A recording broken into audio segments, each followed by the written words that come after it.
pada asik, gas. Senggol dong.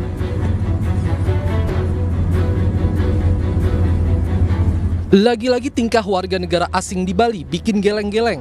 Seorang WNA yang mengendarai sepeda motor di kawasan Jalan Sunset Road, Kuta Badung, Bali berkendara ugal-ugalan. Mengendarai sepeda motor tanpa menggunakan helm dan pakaian lengkap, bahkan melakukan aksi standing di tengah situasi jalan raya yang padat. Pihak kepolisian Polda Bali melakukan pencarian terhadap WNA pelaku aksi ugal-ugalan yang videonya viral ini. Aksi WNA ini tentu membahayakan dirinya dan pengguna jalan lainnya. Pasti kalau ketemu yang bersangkutan akan diberi sanksi melanggar aturan lalu lintas, yang jelas kan tidak menggunakan helm dan kelihatan. Pihak Polda Bali menghimbau bagi masyarakat yang mengetahui keberadaan WNA tersebut dapat melaporkan ke petugas kepolisian untuk dapat dilakukan penindakan. Dari Denpasar, Bali, Indira Ari, iNews melaporkan.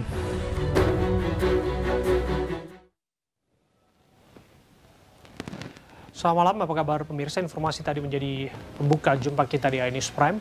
Di Rumah Kartanegara, di kediaman Ketua Umum Partai Gerindra, Prabowo Subianto, dan ada kedatangan dari Ketum PKB, Muhaimin Iskandar. Mereka bertemu dan istilah kami makin solid, begitu kata Prabowo. Dan pertanyaan ini kemudian memunculkan apakah kemudian Prabowo dan Caimin akan berduet dalam kontestasi Pilpres 2024. Informasi ini kami hadirkan dalam iNews Prime, saya Abraham Silaban.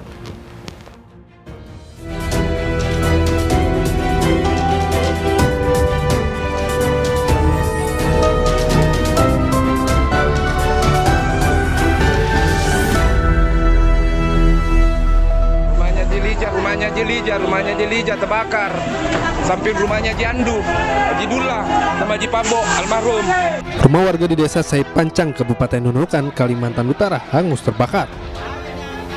Hembusan angin kencang dan material rumah yang terbuat dari kayu membuat api dengan cepat membesar dan merambat ke bangunan sekitar. 6 unit mobil damkar dikerahkan ke lokasi. Minimnya sumber air membuat petugas butuh sekitar 2 jam untuk memadamkan api. Krisis air Pak ya, krisis air. Jadi untuk menyuplai air, pemadam untuk menyuplai air biasanya kita ke PDAM, apalagi ini dekat, tapi karena PDAM memang minim air, jadi kita kesulitan untuk mendapatkan suplai air. Belum diketahui pasti penyebab kebakaran yang menghanguskan 6 rumah warga ini. Tapi yang kena dampak ini ada 6 kakak. 6 kakak ya? Diperkirakan tadi asal api? Dari plafon, listrik. Ya, karena di atas plafon ya, langsung hitam. Akibat peristiwa ini, warga menderita kerugian material hingga ratusan juta rupiah. Dari Nunukan, Kalimantan Utara, Usman Odang, iNews melaporkan.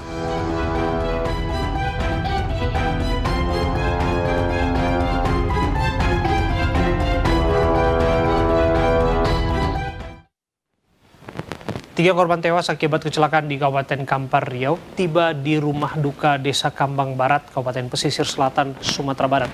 Kerabat dan ratusan pelayat menyambut kedatangan jenazah dengan haru.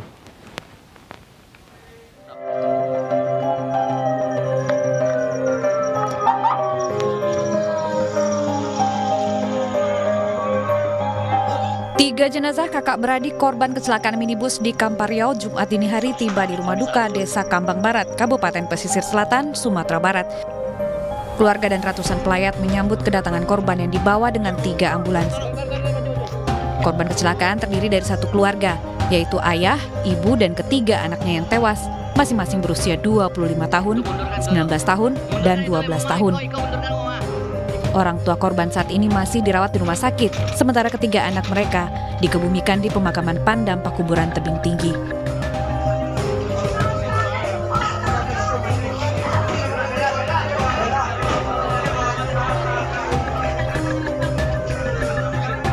Korban luka dan ketiga korban tewas adalah penumpang minibus yang menabrak truk parkir di Jalan Kubang Raya Kabupaten Kampar Riau pada Kamis lalu. Dari Kabupaten Pesisir Selatan, Sumatera Barat, Budi Sunandar, iNews melaporkan. Puluhan rumah di Lumajang, Jawa Timur terendam banjir luapan sungai Karang Menjangan. Hujan deras di hulu sungai membuat air meluap ke perkampungan warga.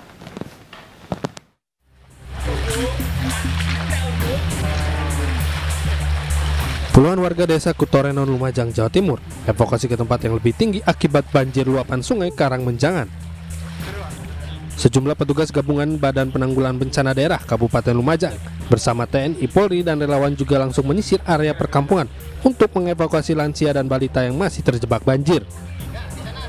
Sedikitnya 20 rumah terdampak banjir luapan sungai Karang Menjangan. Bahkan di sejumlah titik ketinggian air mencapai 120 cm atau setinggi dada orang dewasa. Banjir disebabkan hujan deras selama kurang lebih 5 jam di wilayah hulu sungai yang membuat debit air meluap hingga ke perkampungan warga. Ketinggian sampai berapa, Pak? Kalau jalan sih lebih 1 meter, kalau jalan sih setengah meter. Ini nggak mengungsi apa gimana, Pak? Ada yang mengungsi, anak kecil-kecil, lansia-lansia diungsikan itu. Kalau Bapak Andi bertahan sini atau? Ya, saya bertahan sendiri di sini. Tidak ada korban dalam peristiwa banjir luapan sungai ini. Warga juga mulai kembali ke rumah masing-masing karena ketinggian air mulai berangsur surut. Dari Lumajang, Jawa Timur, Yayan Nugroho iNews melaporkan.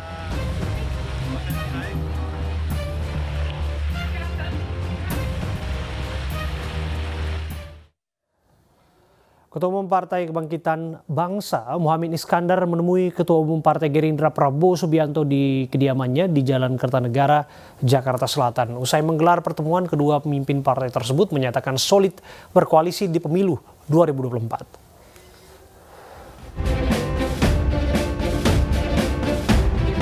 Ketua Umum Partai Kebangkitan Bangsa PKB Muhammad Iskandar menemui Ketua Umum Partai Gerindra Prabowo Subianto di Jalan Kertanegara 5 Kebayoran Baru, Jakarta Selatan, Jumat sore. Kedatangan Caimin ke rumah Prabowo dalam rangka silaturahmi dan halal bihalal kedua partai.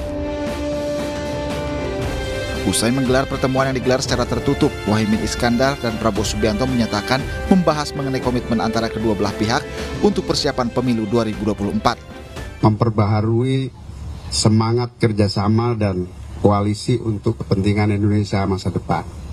Terutama keberadaan koalisi ini memang dibangun untuk Indonesia Raya, untuk Indonesia yang lebih baik, yang maju, lebih maju lagi. Oleh karena itu, alhamdulillah silaturahmi halal bihalal ini menghasilkan kebersamaan yang semakin solid, kekuatan koalisi yang semakin baik, dan semoga mengajak partai-partai lain untuk semakin bersama-sama. Aku gimana nih Pak Prabowo? Ya, kalian kan bisa lihat dari body language, bisa nggak?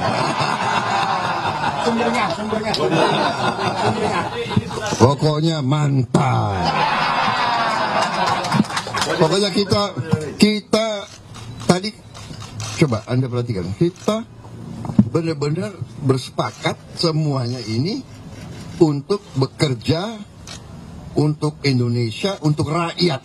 Sudah, itu. Jadi kepentingan rakyat yang terbaik untuk rakyat. Dan kita tidak mau terlalu banyak lompat sini, lompat sana lah. Pertemuan antara Prabowo dan Caimin ini bukan pertama kali terjadi. Pada 10 April lalu, Prabowo Subianto juga menerima kunjungan Muhammad Iskandar di Kertanegara. Gerindra dan PKB telah bergabung dalam Koalisi Kebangkitan Indonesia Raya. Dalam pertemuan terakhir, keduanya sempat membahas koalisi besar untuk menghadapi pemilu 2024 mendatang. Dari Jakarta, Tim Liputan iNews melaporkan. Ya, sementara itu, Koalisi Indonesia Bersatu juga memastikan kondisi politik di internalnya masih solid dan guyup setelah P3 menyatakan mendukung Ganjar Pranowo sebagai calon presiden 2024 mendatang. Hal itu disampaikan dalam pertemuan Ketua Umum Partai Golkar, PAN, dan P3 di kediaman Erlangga Hartarto. Pertemuan ketiga Ketua Umum Partai membahas dinamika politik yang terus berkembang, terutama setelah pencapresan Ganjar Pranowo oleh PDI Perjuangan serta P3.